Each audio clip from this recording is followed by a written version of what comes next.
myth, the legend, Richard Davenport, Whole Hog Sports, Arkansas Democrat-Gazette, joins us now. RD, game this weekend. First time you've been at Fayetteville this year against an SEC opponent. I know there's a lot of decommitments here in the last couple weeks or so. You tend to get these later on in the week. I know a lot of kids will tell you Friday or Thursday if they're coming on Saturday, but maybe a number. What kind of recruiting visits are we looking at this weekend, just with so many decommitments as of late? Obviously going through a coaching change, interim head coach, it may cut down on it a little bit, but I would estimate anywhere from 50 to 60 kids, especially being a 2:30 game. The 11 o'clock game for Notre Dame, that it was around 40, 45. But it should be around 50, 60. I don't know. We'll obviously know, like you said, a little bit more later in the week. So Bobby Petrino had some good classes back when he was the head coach here at Arkansas. And you can correct me if I'm wrong. I think he actually recruited the highest class in Razorback football recruiting history. What do you think his recruiting prowess is in 2025, and especially with talking kids that maybe don't know as much about the success he's had back at Arkansas? No, that's the key. That is the key, because he was fresh off of a run at Louisville, the NFL, his first time, and some kids really don't know much about him. I mean, they're some of the more educated kids about college football or so may have a good idea, but quite a few kids probably don't. And they'll have to research. Back when he first was hired the first time, you knew about Bobby Petrino. But right now, I'm sure it would take a little bit more education for kids to know about him. There would be some that would know about him and know his past, and same for parents. And you probably have more parents knowing about Bobby Petrino than you would kids. So, the key is obviously is hiring a good staff, and then obviously the NIL situation. It's supposed to be kind of a more playing field, going forward next year. But we all know that that probably won't be the case with the lack of enforcement. So you're going to have a good staff, and obviously have an attractive NIL situation for kids. It's supposed to be just, dividing around $12, $13, $14 million per football program.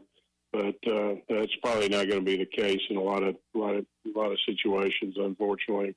With T. Will and Woodson and Deke Adams gone, that's 3 fewer salespeople, if you will, coaches out, working recruiting, working the phones, being available.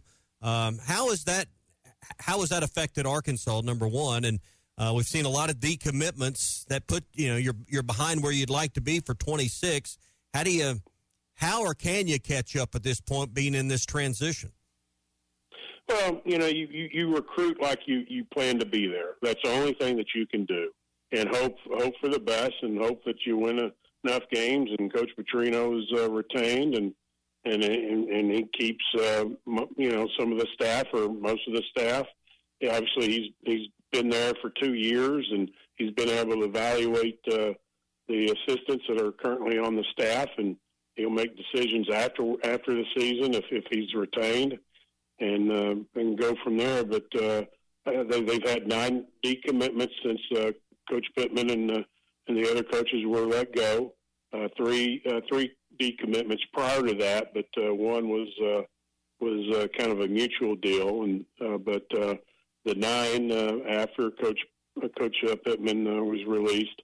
So they have 15, and I'll be honest with you, I'm kind of surprised that there hasn't been more. It probably, some of these kids are, being recruited by some of the staff that are still on board. Some are, have lost their coaches. Like when Deke Adams was released, 3 of the 4 defensive linemen have decommitted. Colton Scarborough has stayed on board from Durant, Oklahoma, and that's kind of surprising to me.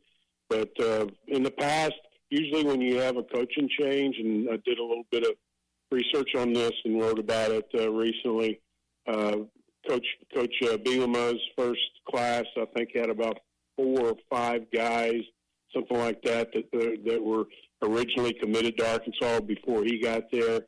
He retained those guys, and it's usually a handful, maybe slightly more, depending on the situation. Most of the kids that stay on board are usually in-state kids, but there are some kids from out of state that have their heart set on Arkansas, regardless of who the coach is, and would like to be there. So, but I would say anywhere from a handful to a little bit more than a handful usually hang on during a coaching change. But you just can continue to recruit like you've been doing, and hope for the best.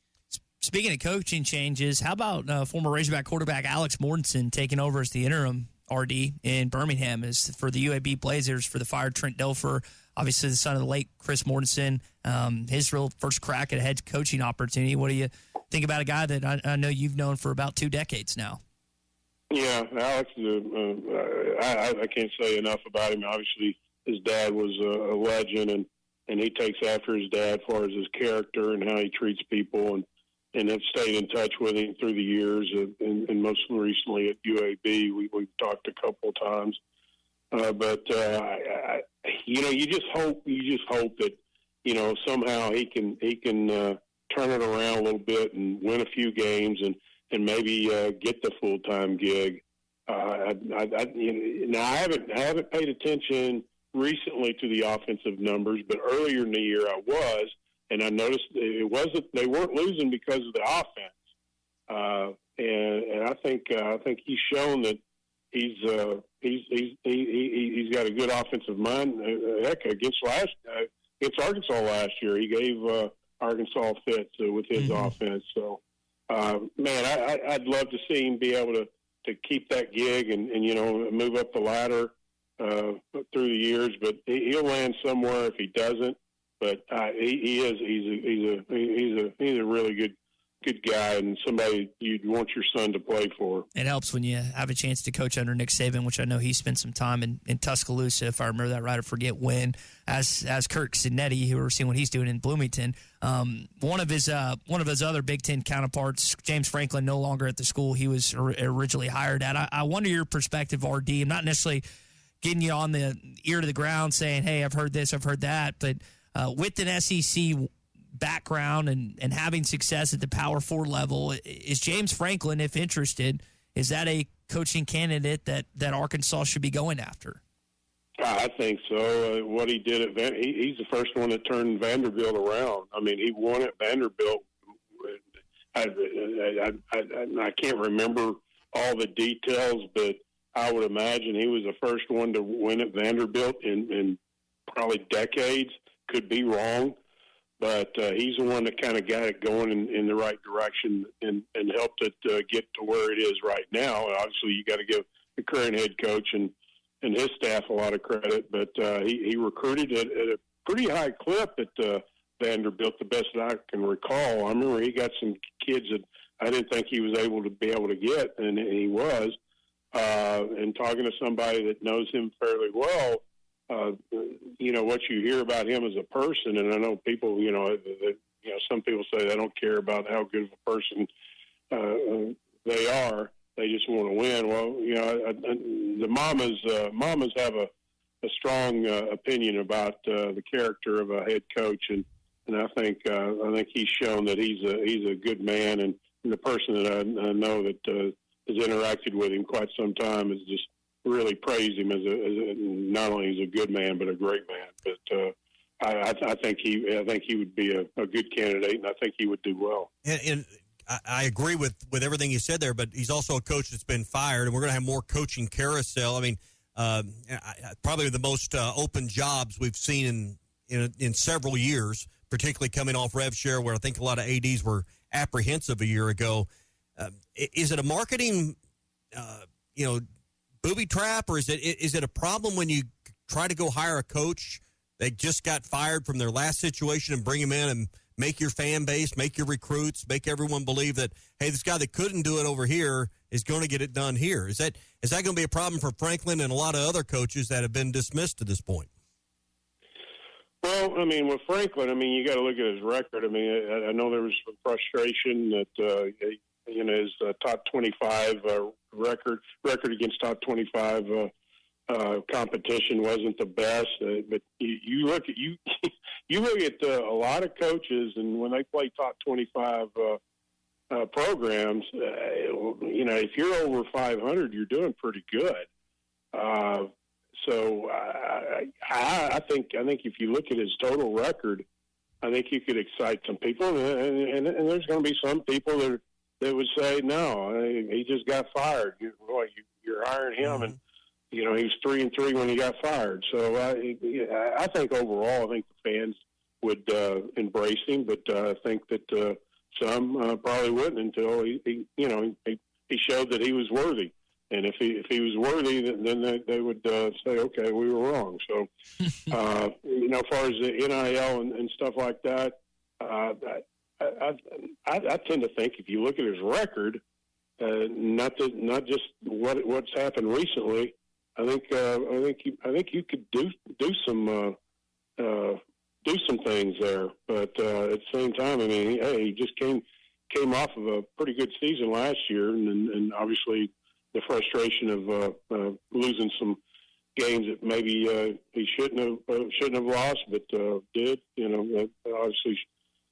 Obviously led to the situation we're in now. Well, speaking of doing things, RD, House of Webster's been making the best jams, jellies, and salsas for the past 90 years right here in Arkansas, located at Rogers, 1013 North 2nd Street. I brought home 2 burritos on the trip back from Knoxville Sunday, dipped them in that Carolina Reaper or salsa.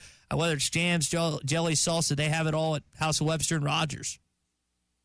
Yeah, hey, I took some over to a friend's house the other day for the game, and he likes a little bit of heat, and he did the Carolina Reaper, and he's going to be a customer going forward. So again, if you like a little bit of heat, I mean they got all kinds of sauces, but if you like a little bit of heat, the Carolina Reaper is definitely one to get, because I guarantee you, my buddy, he's sold on them. John, Mike, Angela, Greer, whole team at House of Webster would love to see you in Rogers, or go to houseofwebster.com. You brought a box of some stuff in the other day, and I ended up with a caramel apple butter jelly. My wife had made some homemade bread, and she put some of that on there. Good to go. Mercy me, it was good. Oh no, I haven't gotten any of that. Yeah, try the caramel. I think it's caramel apple butter. It's just normal apple butter. Put that in your box. I knew you'd like that. That was a good one right there.